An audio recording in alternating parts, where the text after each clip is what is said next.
What is in the name, नाम में क्या रखा है, ये एग्जैक्टली कोट किया गया था बाय विलियम शेक्सपियर। बट इसको लिखने से पहले शायद वो अपना नाम मिटाना भूल गए नीचे से। नाम में कुछ ना कुछ तो डेफिनेटली रखा है, और इसको प्रूव करने के लिए बेस्ट एग्जांपल है एवरग्रांड ग्रुप। जितना भारी नाम है एवरग्रांड, उतनी ही बड़ी खलबली मचा रखी है इसने मार्केट में, but not in a positive way, rather in a negative way.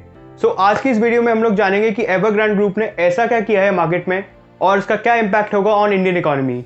Let's get started. सबसे पहले हम एवरग्रांड ग्रुप की हिस्ट्री के बारे में जान लेते हैं। इस कंपनी को फाउंड किया गया था in 1996 in Guangzhou region in China by Xu Jian. If I am pronouncing right, it's Xu Jian only, check it out on Google.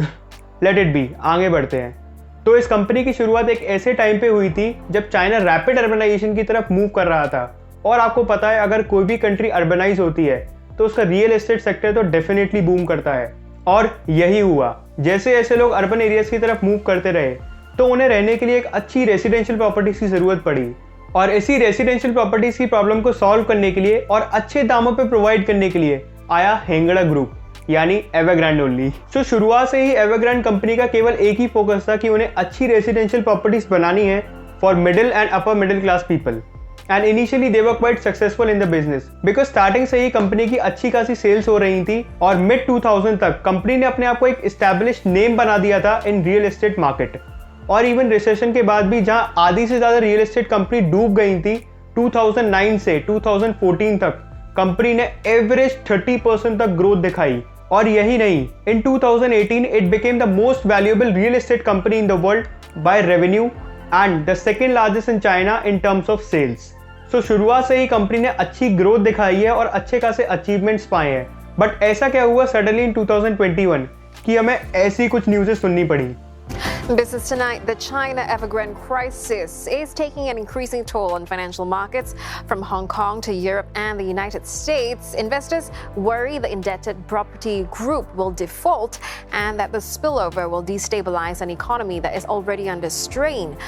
Nowhere was it more clear. पैसा ही है चारों तरफ, जो हर चीज का जो केंद्र बन रहा है वो है पैसा।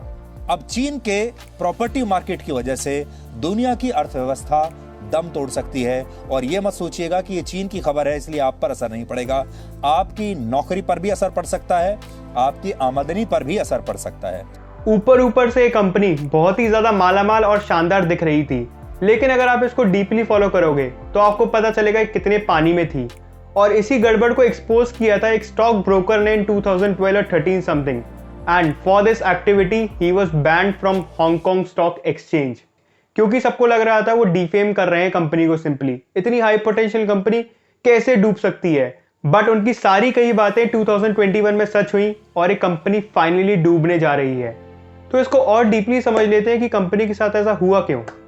ये तो हम सब जानते हैं कि चाइना की most of the real estate companies debt driven है, क्योंकि उन्होंने मार्केट से बहुत ज्यादा पैसा उठा रखा है, specially from banks bye issuing bonds and from investors. And that's totally okay, क्योंकि वो रियल एस्टेट से अच्छा खासा पैसा कमा के लोन को इंटरेस्ट के साथ पे कर सकते हैं। बट एवरग्रांड ग्रुप कुछ ज्यादा ही अतरंगी और ओवर एम्बिशियस है, क्योंकि उन्होंने जो भी पैसा उठाया था from market through issuing bonds, through bank loans and through investors, और जो भी एडवांस पेमेंट लिए थे कस्टमर से ये वादा करके कि हम कुछ सालों में आपकी रेसिडेंशियल प्रॉपर्टी बना के देंगे, वो सारा पैसा रियल एस्टेट में न लगा के कुछ एक्स्ट्रा प्रॉफिट कमाने के लिए मल्टीपल बिजनेसेस में डिवाइड कर दिया।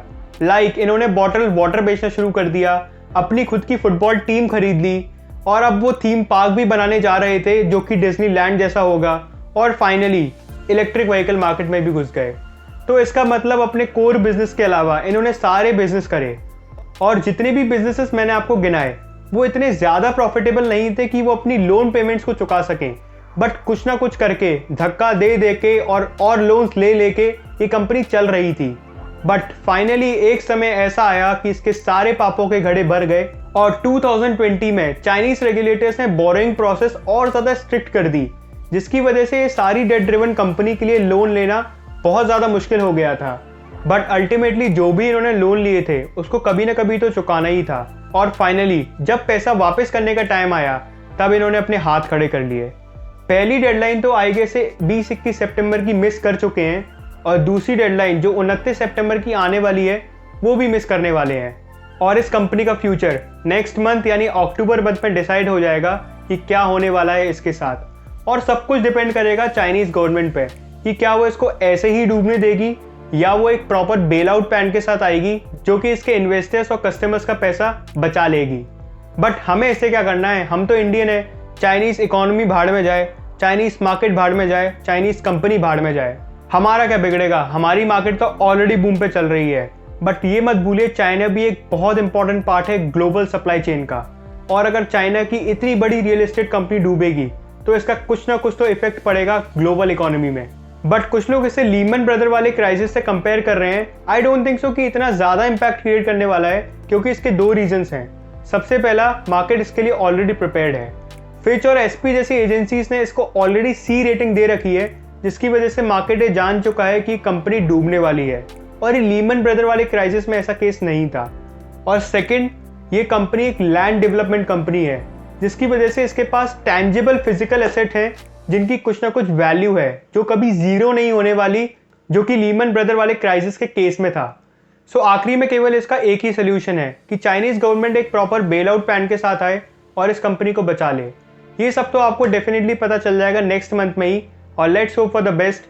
आई will surely give you all the updates regarding this company. Till then, please like this video and make sure you subscribe this channel.